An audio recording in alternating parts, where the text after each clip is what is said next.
Assalamualaikum warahmatullahi wabarakatuh. I am Samratul Islamiyah. I'm from TBI2.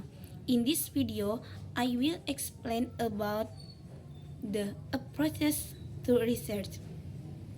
In research, there are various approaches that can be applied depending on the objective research question and the context being studied. Action research is usually carried out by practitioners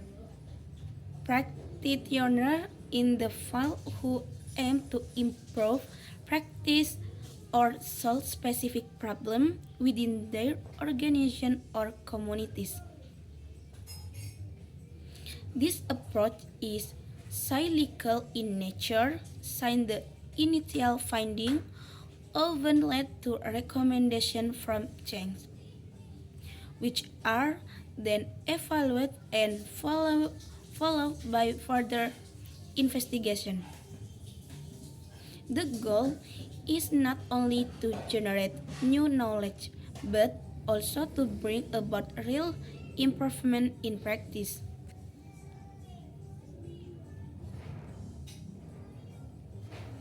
In contrast, a case study focuses on an in-depth examination of a single case, even individual or organization.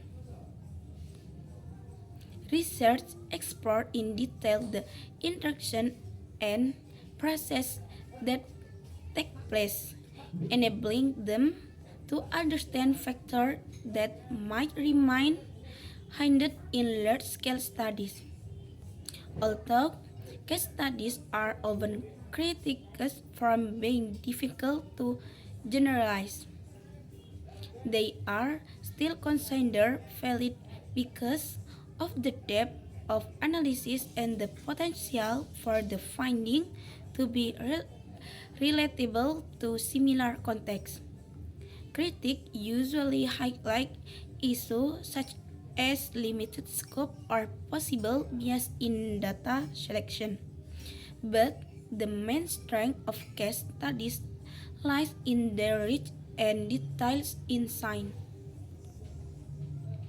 Meanwhile, a survey is designed to collect data from many respondents by asking them the same set of questions.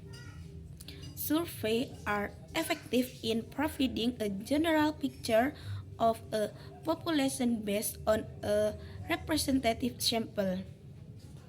This approach is useful for answering descriptive questions such as what, where, when, and how, although it rarely provides deep explanation of why. On the other hand, the experimental style is intended to test cause and effect relationship by comparing an experimental group with a control group. If well-designed, experiment can produce strong claim of causality, but in social research, they are often difficult to implement because of the many human factors that cannot be fully controlled. Another important approach is ethnography, which aims to understand the culture of life of a group in this natural setting.